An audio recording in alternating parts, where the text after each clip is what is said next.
On this day, Christopher Columbus reached the New World. Well, fast forward to 2021, and this new world is full of crypto tokens, NFTs, and even a metaverse.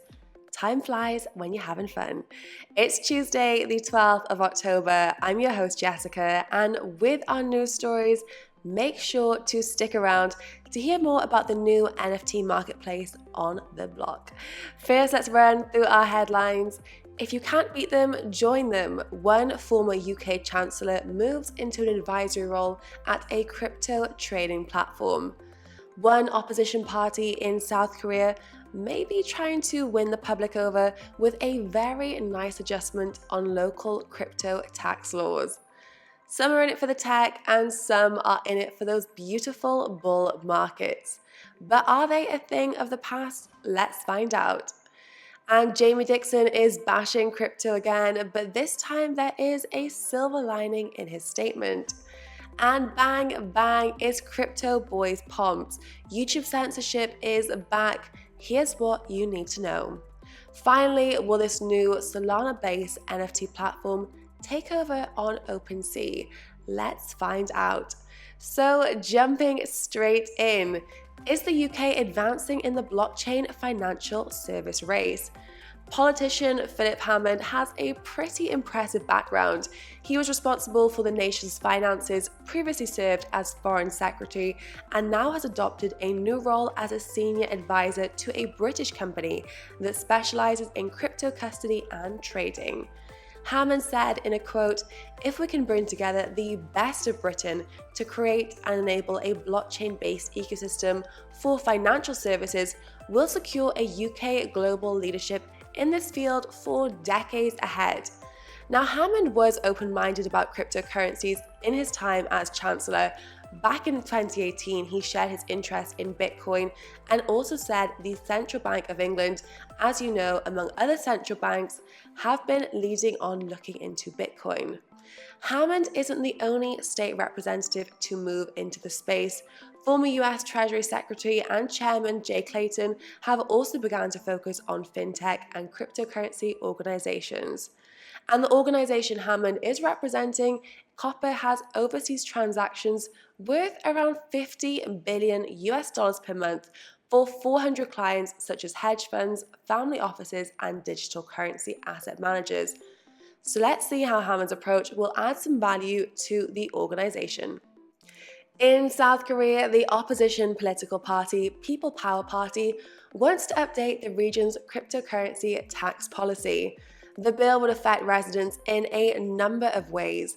There will be a delay in the start of capital gain taxes on crypto from January the 1st, 2022 to January 2023, and the threshold would increase from the starting point of 2.5 million won to around 50 million won, which is almost $42,000.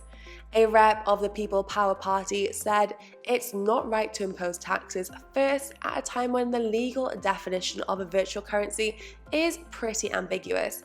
The intention is to ease the tax base so that virtual currency investors don't suffer disadvantages. Something tells me this is a possible vote for the people. Could we wave bye-bye to bull runs? Not quite. An investor note at Pantera Capital by CEO Dan Moorhead gave a pretty bold statement about the future of Bitcoin price swings that we all know and love. The CEO spoke out about the May 2020 halving cycle, that it's run its course and a new bull market has arrived. He does believe that over 80% price declines both showed are things of the past. Future bear markets will be shallower, but also bye-bye 100x bull markets. Moorhead also added the famous Wall Street saying, "Buy the rumor, sell the news," was definitely working in our space, referencing the 2017-2018 CME future listing. He also concluded to set a reminder the day before a Bitcoin ETF officially launched. Well, fast forward one day, October the 7th, the SEC approved the Vault Equity ETF, which offers investors to companies that hold more than half their assets in Bitcoin. Although we're still waiting for the fate of a physically settled Bitcoin ETF. Jamie Dixon, the CEO of JP Morgan, has come out with another iconic anti-Bitcoin statement. Previously, the CEO of JP Morgan Chase has referred to Bitcoin as fool's gold with no value and even fraud. This time, Dixon's also warned that government regulations will come to ensure the cryptocurrency isn't used for anti-money laundering purposes or to evade tax. In a direct quote, he said, "I personally think that Bitcoin is worthless, but I don't want to be a spokesperson for it. I don't care. It makes no difference to me. Our clients are adults, they disagree. That's what makes markets. So if they want to have access to buy or sell Bitcoin, we'll give them legitimate, as clean as possible access." While Federal Reserve Chair Jerome Powell also seemed to be up Dixon's points by stating that stablecoins should be subject to tighter oversight. He said central banks have no intention to ban private currencies like Bitcoin. Well, on the plus side, at least we can see that JP Morgan Chase clients are still interested in the asset. Bang Bang, one of crypto's leading influencers, Anthony Pomp, has had his YouTube channel temporarily suspended. The channel, which had over 250,000 subscribers, fell victim to YouTube censorship. Anthony Pomp shared an email from the social media platform claiming his content was harmful and dangerous. As we know, YouTube is a complete melting pot for different content videos, some more outrageous than others.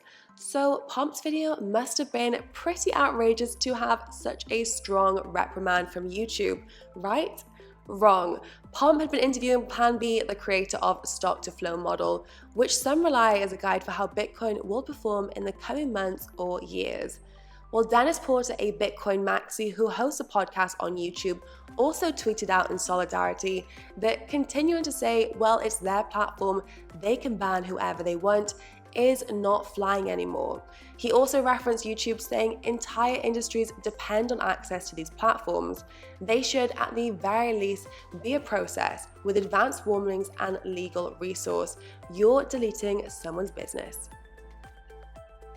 We might be welcoming a new powerhouse to the world of NFT platforms, which is one from FTX launching their own supporting the Solana blockchain.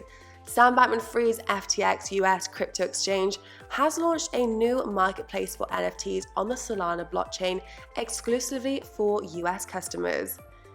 The president of FTX US has said, "We hope to provide both US and global customers with a regulated marketplace that is intuitive and responsive to customers' needs."